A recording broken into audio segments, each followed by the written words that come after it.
tenemos que empezar a cambiar los conceptos. Todavía les llamamos virus a los malwares, y cuando ya tendríamos que cambiar también por crimeware o similar. O sea, pienso que si bien los gobiernos tienen que tomar cartas en el asunto, es hasta cierto punto, no se pueden meter demasiado. No pueden empezar a prohibir. La idea de los ISP que cierren sitios está bien, pero también entraríamos en un conflicto enorme de que pagarían justos por pecadores, porque hay que tener en cuenta que hoy en día la mayoría de los sitios web que son infectados o que el usuario final ingresa y termina siendo infectado, no fue creado con ese fin, sino que el sitio fue vulnerado y está sirviendo como distribuidor de malwares, pero sin su consentimiento, ¿verdad? Entonces, si entramos a poner leyes y a cerrar sitios porque distribuyen malware sin antes informar o capacitar a la gente que está detrás de esos sitios para que tomen las precauciones debidas, me parece que ahí vamos a entrar en un problema enorme. Tiene que poner cada uno de su parte. El sentido común es la base del uso hoy en día en Internet, y tenemos que conocer por lo menos que entrando a Internet, haciendo una transacción online o diciendo cosas, que hay peligros. O sea, que se puede entrar, que se pueden hacer sin problemas, pero nada más hay que poner un poquito de sentido común y estar pendiente a eso. Nada más. Muy bien, pues vamos a pasar sin más al turno de preguntas de la audiencia. Antes se ha hablado de que los hackers en los delitos suelen salir impunes. Para que nos cultive un poco con algún caso. Entrar en la intrusión en un sistema sin permiso es un delito, y eso hay que saberlo y hay que tenerlo claro, ¿vale? Otra cosa es lo que se pueda probar. O sea, hay una cosa que está clara, hay dos verdades: la verdad real, la verdad, los hechos que han pasado, y lo que llamamos los abogados la verdad judicial, es decir, aquello que se consigue probar en un juicio. A veces la distancia entre ambas verdades es astronómica, ¿vale?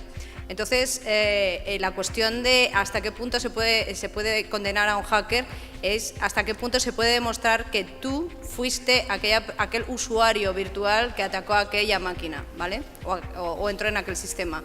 Te tengo que decir que la complejidad técnica en muchos casos, o la falta o el problema jurisdiccional, ahora se están dando muchísimos ataques que vienen de fuera de España, ¿entiendes? Entonces, estos ataques, si te lo hacen desde China, vete a China a exigirle que metan en la cárcel o que inicien un proceso contra el chino en cuestión o los chinos en cuestión. O sea, eso es uno de los grandes problemas que hay ahora en cuanto a la persecución de la delincuencia, que es que no puedes, normalmente el delincuente o el hacker está fuera de tu jurisdicción.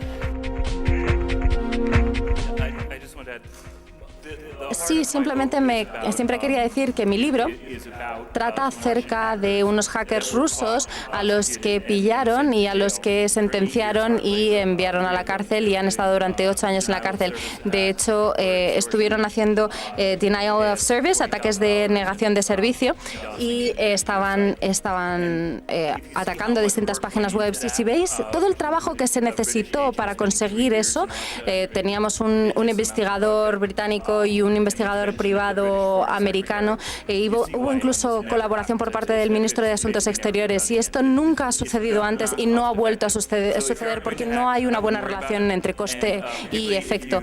Por lo tanto, si hackeas en otro país, no te tienes por qué preocupar, simplemente hazlo porque no tienes por qué preocuparte.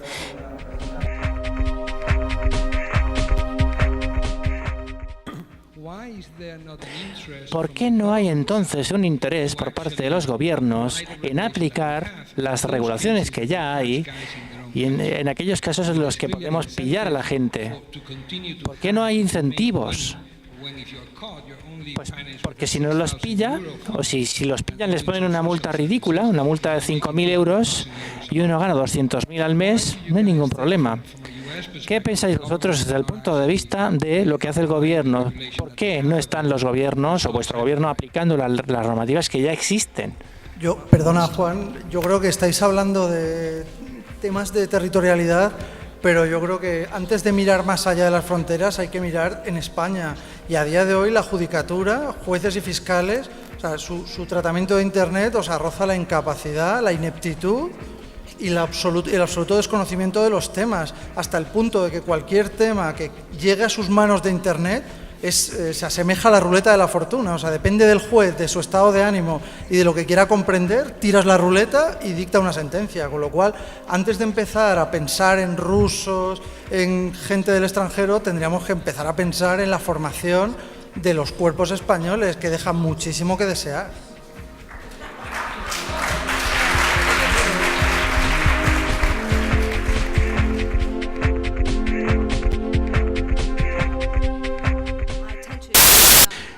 Suelo estar de acuerdo con eso, pero creo que el problema es que hay tanta gente afectada, por un lado, mientras que en el otro lado la cantidad de dinero que pagan por persona es tan pequeña que muchas veces la gente, por esos fraudes de poca entidad, ni se molestan, no van a denunciar, no se dirigen a las autoridades y dicen: me han robado 300 euros con una tarjeta de crédito.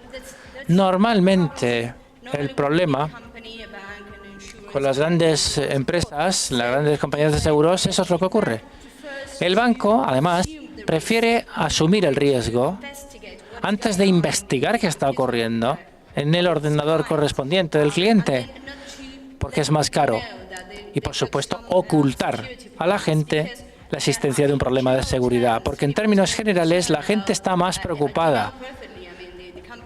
Sabemos perfectamente que las empresas no quieren hablar de problemas de seguridad, de entradas no autorizadas, etcétera. Hay muchas personas con problemas con pequeñas cantidades de dinero que no tienen la posibilidad o la capacidad para permitirse demandar al banco correspondiente. Eso ocurre, por supuesto, en Estados Unidos, pero también ocurre aquí en España. Y, por supuesto, estamos sobreregulados. Ese es uno de los principales problemas. Hemos estado hablando de la regulación hace un par de minutos, pero creo que estamos sobreregulados. Y los jueces no saben realmente qué aplicar. No conocen el entorno legal, pero no están acostumbrados a estas situaciones. Los usuarios son, por tanto, los que están afectados en última instancia por el ciberdelito, pero las empresas intentan ocultar esas situaciones, esos problemas de seguridad. Y por eso es por lo que no estamos aplicando realmente la ley, por lo menos en España, por lo que yo sé. Creo que es un problema a la hora de ayudar a la gente a que sepa cómo trasladar sus quejas.